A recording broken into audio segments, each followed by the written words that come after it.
Halo teman-teman Blogstaff Review, kita kembali lagi untuk membahas SEO. Kali ini saya akan membahas tentang bagaimana cara optimasi kecepatan website dan juga memakai beberapa plugin dan cara untuk memperkecil gambar website.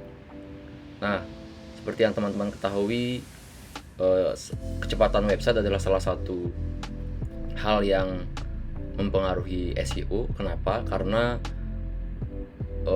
berpengaruh pada pengunjung yang datang, karena pengunjung akan melihat website teman-teman di mesin pencari, lalu ketika misalnya mereka membuka website teman-teman dan dirasa sangat lambat, maka mereka akan pergi ke website yang lain, atau dengan kata lain dia akan memilih website lain di halaman pencarian. Jadi intinya ketika pengunjung datang dan websitenya lambat, kemungkinan dia akan pergi, bounce rate-nya akan meningkat. Bounce rate artinya dia datang terus untuk pergi, tapi waktunya sangat singkat di website teman-teman, dan itu tidak bagus untuk SEO. Jadi mari kita mulai video ini, bagaimana cara meningkatkan kecepatan website dan optimasi untuk menurunkan optimalisasi gambar dan menurunkan size-nya. Mari kita mulai video kali ini. Baik teman-teman, jadi yang pertama adalah bagaimana cara meningkatkan kecepatan website. Yang pertama adalah mengetahui dulu kecepatan websitenya secepat apa, dan biasanya tools-tools untuk mengetahui kecepatan websitenya dibarengi dengan saran-saran untuk bagaimana meningkatkan lagi kecepatan websitenya. Jadi yang biasa saya pakai untuk mengecek kecepatan website ada dua. Yang pertama yaitu Google PageSpeed Insight, dan juga yang kedua adalah GTmetrix. Nah, Google PageSpeed Insight ini bisa ditemukan kalau teman-teman bingung mencarinya di mana, tinggal diklik di Google Search, tinggal dicari kata kuncinya Google PageSpeed, lalu diklik PageSpeed Insight. Nah, di sini halaman PageSpeed Insight akan meminta website teman-teman, jadi masukkan saja home-nya contohnya untuk dianalisis. Lalu setelah teman-teman masukkan halaman websitenya, klik Analyze. Lalu nanti Google PageSpeed akan mengecek kecepatan website teman-teman, baik itu mobile dan juga desktop. Berikan waktu sebentar. Jadi dia akan mendiagnosa website teman-teman. Nah, ini sudah keluar ya. Jadi untuk blogstaff.co itu hasilnya untuk dari Google PageSpeed Insight adalah 95 untuk mobile, dan desktop sekitar 99. Performance-nya berwarna hijau, jadi ini lumayan cepat. Dan kalau dilihat di bagian bawah ada beberapa saran dari PageSpeed Insight. Saran-saran inilah yang nanti teman-teman bisa tindak lanjuti. Walaupun sebenarnya saran-saran ini, beberapa saran itu sangat teknikal sekali karena berkaitan dengan server atau berkaitan dengan script-script yang ada pada website. Nah, untuk di WordPress sendiri ada plugin-plugin yang mengcover ini, cuman sekarang kita fokus dulu ke website, ke image pada website. Nah, di sini contohnya seperti ini ya. Jadi saya menaruh sebuah gambar di website yang menurut Google PageSpeed bisa dioptimasi lagi. Contohnya seperti yang pertama ini, dia resource size-nya 107 kilobyte.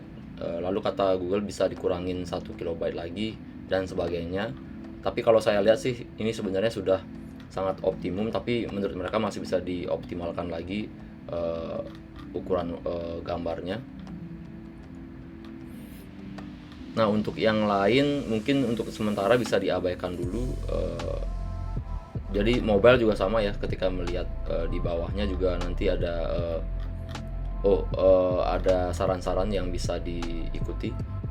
Maaf ini agak loading karena ada. Nah, ini juga sama ya, ada gambar yang harus diperkecil lagi sama dengan yang sebelumnya. Dan untuk mobile biasanya ada beberapa saran yang agak berbeda karena dia menyarankan untuk membuat websitenya bisa lebih mobile friendly begitu. Jadi ada elemen-elemen yang hanya muncul di mobile tapi tidak muncul di desktop. Jadi kira-kira seperti itu untuk Google PageSpeed Insight. Di sini teman-teman sudah akan mengetahui mana saja gambar yang bisa dioptimasi dan sebagainya. Tetapi summary, kita bisa lihat summary saja. 99% misalnya itu sudah oke, tapi kalau warna oranye itu hampir oke, dan warna merah artinya website teman-teman lambat. Ada beberapa indikator sebenarnya untuk kecepatan website, seperti first largest contentful pane, first input delay, dan lain-lain. Mungkin di lain kesempatan kita bisa membahas ini. Fokus teman-teman dulu ke summary speed websitenya, apakah cukup cepat atau masih bisa dioptimasi lagi. Oke, itu yang pertama. Yang kedua adalah GTmetrix. Tinggal diakses di gtmetrix.com. Ini cara kerjanya juga hampir mirip dengan PageSpeed Insight. Tinggal masukkan website teman-teman dan klik test your site, dan teman-teman agak menunggu untuk ini karena kadang-kadang ada beberapa antrian website-website lain untuk dianalisa. Tetapi kalau misalnya tidak terlalu banyak yang sedang dianalisa oleh GTmetrix, biasanya dia cepat, dan kita tunggu saja untuk analisis GTmetrix yang ini.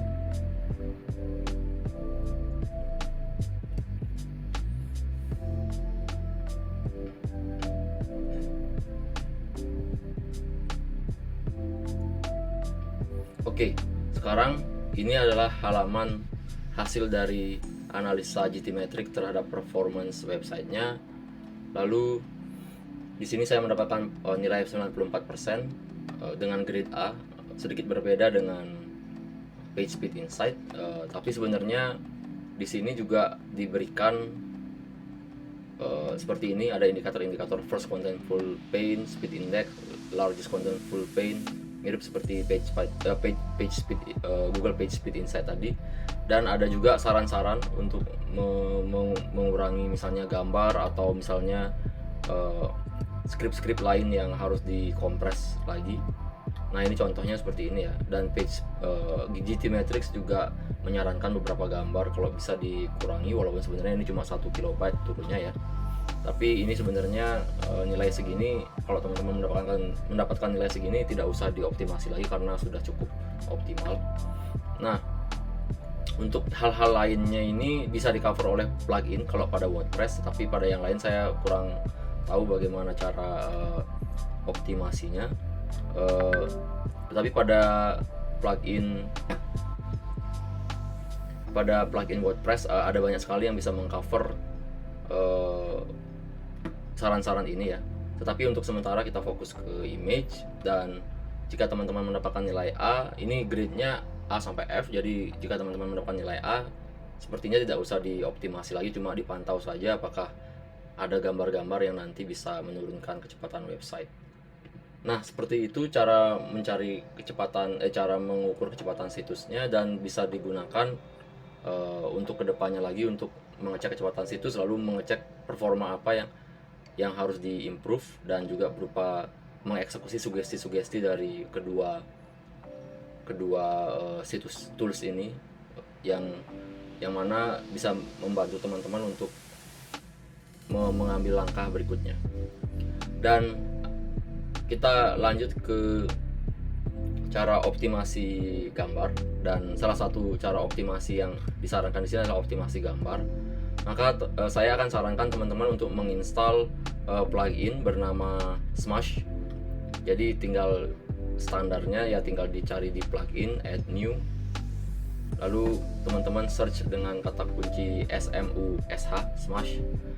Sekali lagi, ada banyak sekali, bukan satu-satunya plugin. Ini bukan satu-satunya plugin yang bisa mengompres gambar. Ada banyak sekali plugin yang bisa mengompres gambar, tapi saya biasanya memakai Smash. Dan plugin ini berbayar untuk beberapa fungsi ya. Nah, saya kebetulan di sini sudah mengaktifkan Smash. Nah, setelah diinstal Smash ini, teman-teman buka di di bagian widget, di bagian di dashboard ini, di bagian sebelah sampingnya, lalu klik di dashboard.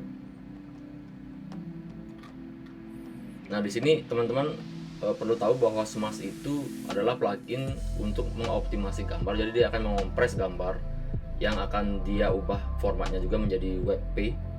Dan Smash juga akan memakai lazy load. Lazy load artinya pada saat website teman-teman belum ada bagian yang gambar yang harus muncul, maka dia akan tidak dimunculkan dulu. Ketika user scroll ke bagian gambar, maka dia baru di load. Jadi kira-kira simpelnya seperti itu lazy load. Dan ini adalah Smash versi gratis ya.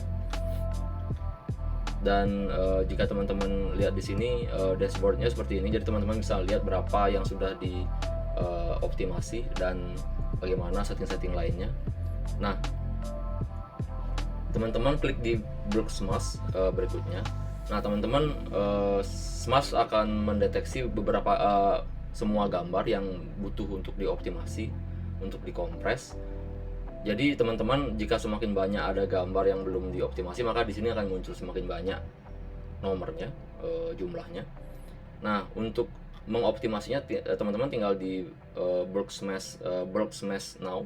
Jadi dia akan mengoptimasi gambar-gambar sejumlah yang muncul di nomor tadi. Oke, ini agak lama ya, jadi teman-teman bisa lakukan sendiri di website teman-teman. Nah, untuk berikutnya di setting berikutnya adalah di lazy load. Jadi teman-teman tinggal aktifasi lazy loadnya.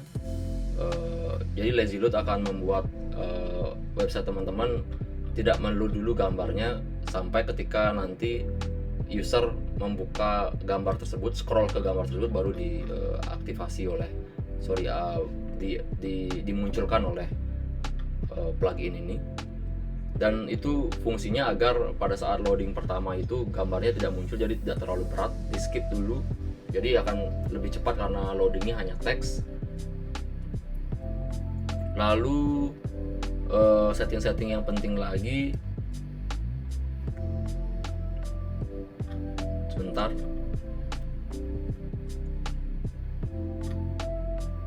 Oke, jadi untuk setting-setting yang free sementara itu ya, tidak ada lagi yang bisa dilakukan karena ini Smash versi free. Dan teman-teman jika ingin lebih advance lagi fungsi-fungsi dari Smash, tinggal di subscribe. Mungkin saya kurang tahu berapa subscriptionnya, tapi untuk di awal bisa memakai yang free sembari mengecek bagaimana apakah optimal di website teman-teman. Nah, itu cara untuk memakai plugin di WordPress. Mungkin untuk plugin-plugin lain saya akan jelaskan di video yang lain. Saya cuma menjelaskan best practice saya memakai di WordPress saya sendiri, di project saya sendiri. Nah, untuk cara berikutnya tidak memakai plugin WordPress, tetapi memakai website tools untuk mengompres gambar. Jadi tools pertama yang biasa sering saya pakai adalah TinyPNG. TinyPNG ini tinggal teman-teman masukkan gambar yang mau dioptimasi. Contohnya seperti ini ya, saya akan masukkan sebuah gambar, lalu kita lihat. Nah, ini contohnya gambar ini ya, ini ukurannya 67. Jangan terlalu kecil, mungkin yang lebih besar lagi agar kita bisa melihat.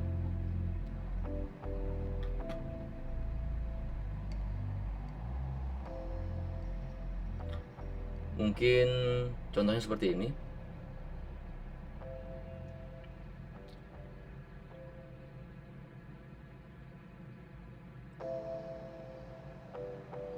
Nah, setelah di-upload, jadi teman-teman akan melihat gambar ini akan dikompres sekitar 81% dan menjadi 145,1 kilobyte, dan ini sudah 81% dari ukuran awal, jadi sangat dikompres, sangat besar ya. Jadi ini akan sangat bagus untuk ditaruh di website karena ukurannya sangat kecil. Nah, Walaupun begitu sebenarnya di sini tidak bisa disetting lagi lebih kecil. Jadi teman-teman kalau misalnya ingin mengecilkan lagi yang 145 ini, teman-teman download dulu baru nanti di-upload lagi ke Tiny PNG. Oke, tapi saya punya cara berikutnya agar teman-teman bisa men-setting bagaimana caranya untuk mengompres gambar tapi teman-teman bisa mengaturnya. Dia situsnya adalah Optimizilla yang beralamat di imagecompressor.com. Nah, ini seperti yang sebelumnya sama juga, tinggal di-upload ya, tinggal di-upload.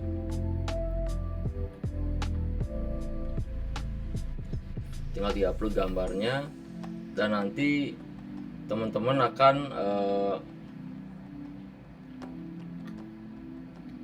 website ini akan mengeluarkan sama seperti tadi, akan mengeluarkan nilai berapa persen sudah dioptimasi dari gambar sebelumnya. Jika teman-teman lihat di sini 81% juga ya.